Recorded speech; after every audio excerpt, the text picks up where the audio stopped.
Senator Judge Padilla, sir, what is your pleasure? Maraming salamat po sa ating tagapamahalang hukom at sa ating pong Ginoong Pangulo. Nais ko lamang pong basahin ang napakaigsing manifestasyon po. The gentleman may proceed with his manifestation. Maraming salamat po. A'udhu billahi minash shaitanir rajim. Bismillahirrahmanirrahim. Alhamdulillah rabbil alamin. Aming mga kasama, ako po'y humihingi ng paumanhin sapagkat dito pong nakaraang linggo, lumabas po sa mga balita na may aligasyon na ako daw po ay hindi sumusunod sa batas. Ito po ay nakalulungkot para sa isang senador, sa isang senator judge, ang masabihan na hindi sumusunod sa batas. Samantalang nung tayo po ay merong mahal na saksi dito, pinaalala po natin sa kanya na harapin ang batas. Noong nakaraang linggo, ang ating pong kaibigan na ombudsman, ang sinabi po ng mahal na ombudsman na ako daw po ay hindi sumunod sa kanilang pasabi na mag-file ng aking counter affidavit. Nakakalungkot po ito sapagkat hindi po ito totoo. Inaamin ko po sa inyo kung ICC lang, hindi po talaga ako susunod. Hindi ako magpapasakop sa ICC.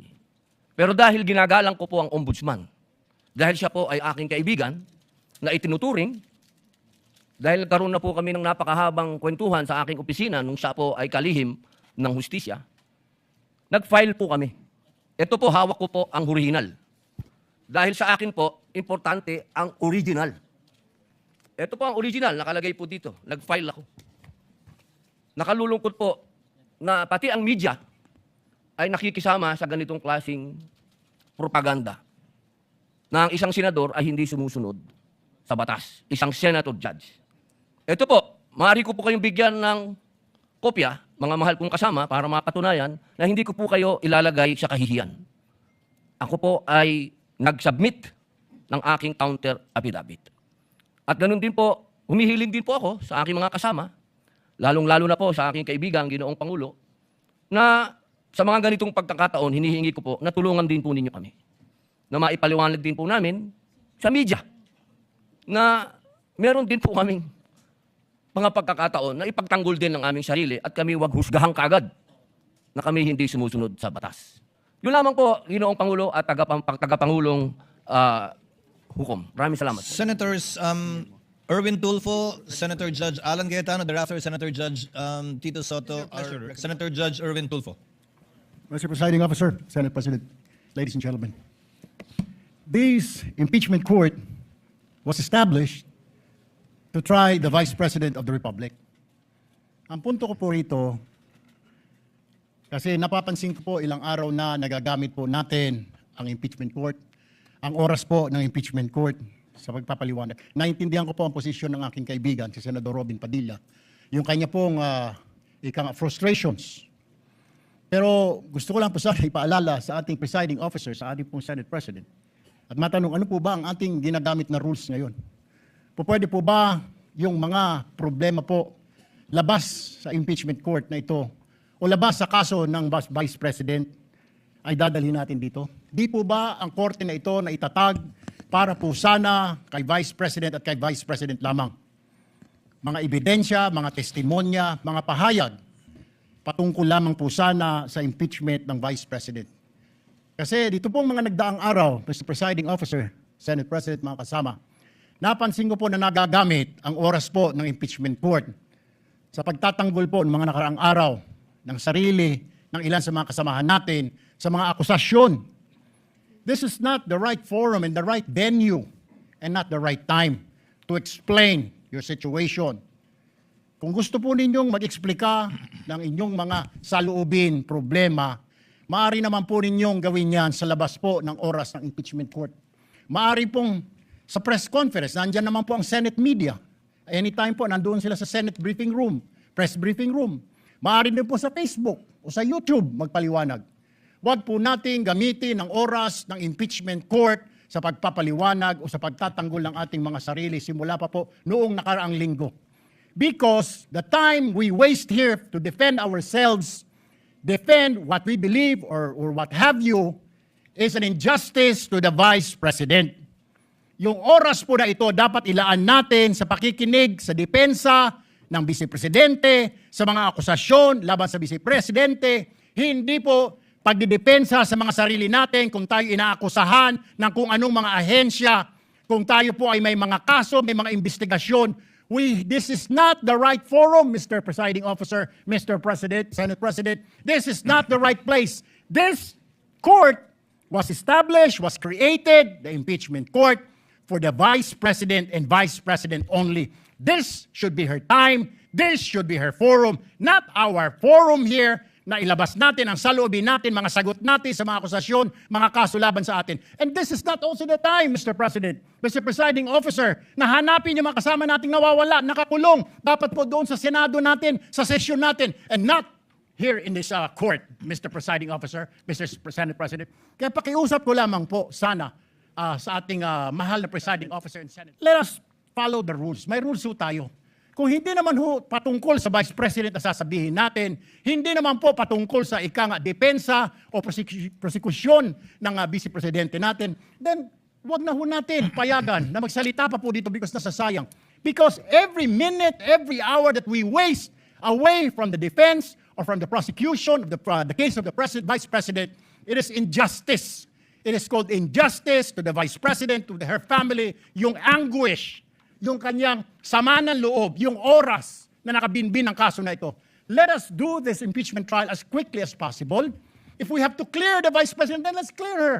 If we have to prosecute, then prosecute her with the evidence kung meron. Not waste our time kung ano-anong sinasabi natin dito to protect ourselves, to defend ourselves. This is not the right forum, Mr. Presiding Officer, Kindly wind up, Mr. Senate Senator Judge President. Erwin Tulfo. This is not the right forum for us to defend ourselves. Bring it somewhere else. Bring it to the press. Bring it to the social media, but not here. Thank you, Mr. President.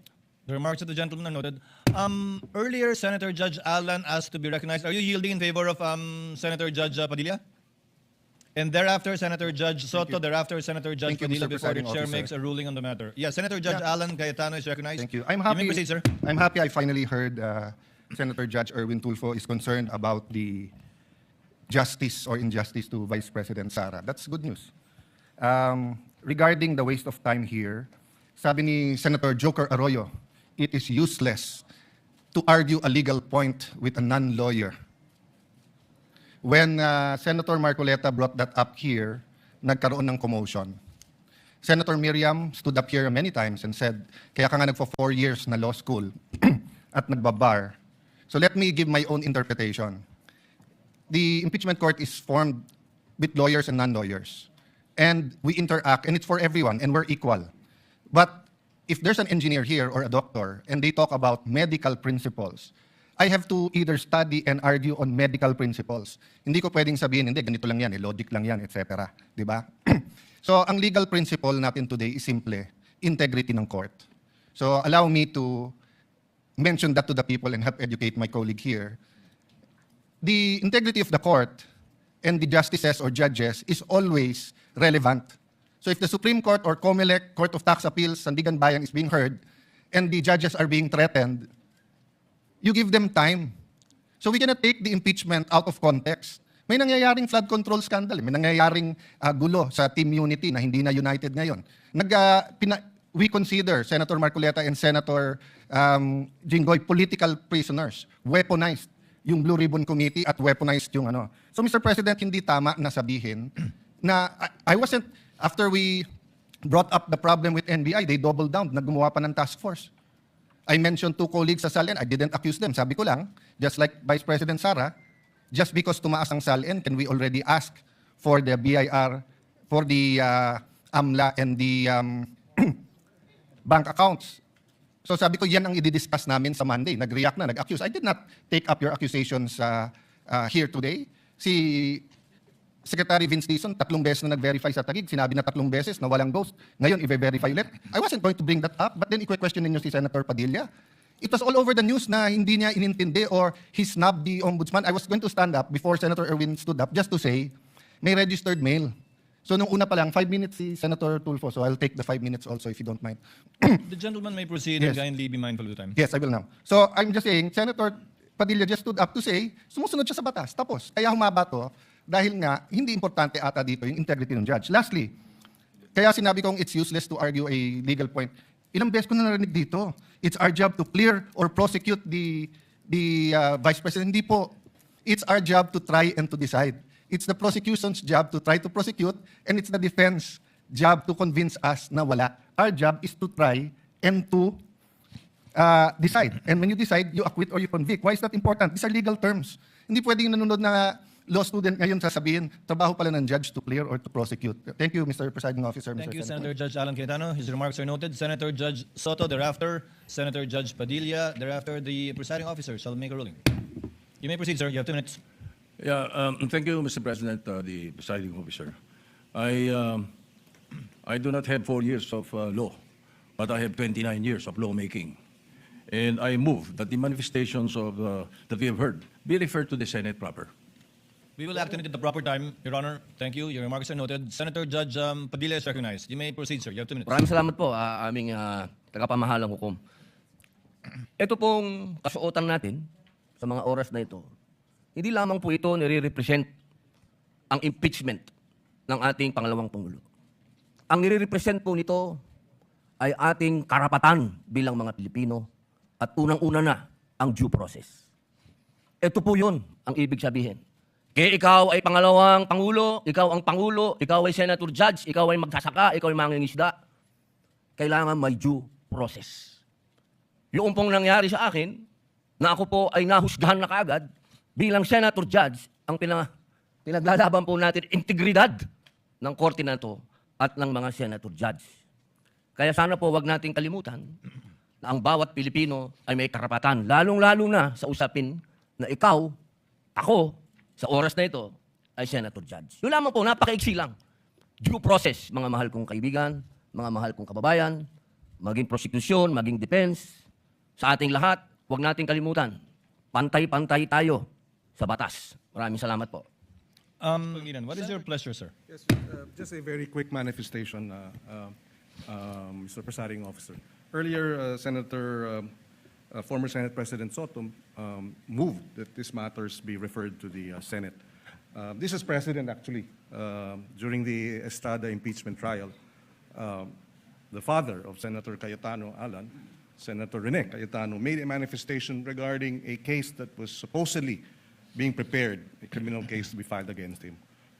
It was raised in the impeachment court, but ultimately the impeachment court agreed that the manifestation was referred to the Senate as a legislative body. So there is precedent for this. Yes, the court allowed then Senator Rene Cayetano to make his manifestation, but eventually it was resolved that the matter be referred to the Senate as a legislative body. So we move for the previous. Yes, we call for the previous question, Mr. President. Senator Judge Cayetano. I think the presiding officer take it up later on, but if Senator Judge Pangilinan will insist, then I have to object on a point of order. Rule 6 says, the last part, the provisions of the rules of the Senate and the revised rules of court shall apply suppletory whenever applicable. And in the rules of the Senate, whenever the senator feels threatened or anything happens, whether pinatayan ng aircon, whether may nakatutok na barel or sinara ng pinto, he can rise on a point of personal and collective privilege. We didn't do that para umikli.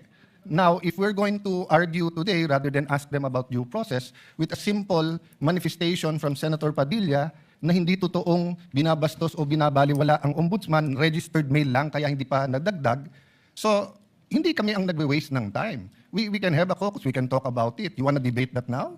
With the permission of Senator Judge Pangilinan, to abbreviate the proceedings. May I just, Mr. President, because I was alluded to, Mr. President. May I just very quickly, Mr. President, Rule 6 on... You may proceed, sir. Thank you, Mr. President. Rule 6 of our impeachment rules, Mr. President, which was quoted by Senator Cayetano as being suppletory. Mr. President, that refers to evidence, rulings on evidence in the impeachment trial. It does not refer to privileged speeches. Therefore, the suppletory nature of the rules of court, as well as the Senate rules, refer to matters pertaining to evidence, and no other, Mr. President. But in the spirit of liberality, we will allow that. That's precisely why we did not object when he spoke last week. But let us not abuse the liberality of this court, Mr. President. With the permission of Senator Judge Tulfo Erwin, the chair will make a ruling because I believe it is also his position not to prolong this matter in discussing collateral matters not pertaining to the articles of impeachment that we are hearing and trying before the impeachment court. The chair rules that the manifestation of Senator Judge Padilla shall remain in the records. We cite as a precedent too the precedent mentioned by Senator Judge Pangilinan, where the speech of former Senator, the late former Senator Rene Cayetano was not expunged from the record, but referred to the Senate impeachment, Senate rather, as a legislative body where it may be taken up. I ask the indulgence of the parties to this case. Wala po kasi kaming session. Ito lang po ang pagkakataong nakakapagsalita at nagkikita-kita kami habang recess kami. Pero umaasa ako, within hearing distance of my colleagues, na kapag ka nag-resume na po ang Senado sa susunod na linggo matapos ang sona ng Pangulo, may pagkakataon na po ang bawat miyembro ng Senado bilang senador, hindi bilang senator judge, na mailabas yung mga hinaing o anumang nais nilang sabihin kaugnay sa anumang nagaganap o nangyayaring hindi tama sa kanila o ginagawa laban sa kanila. And that I think is the proper forum for us to ventilate, discuss, look into, and if necessary, investigate the allegations and their accusations against senator judges in their capacity likewise as senators. So ordered.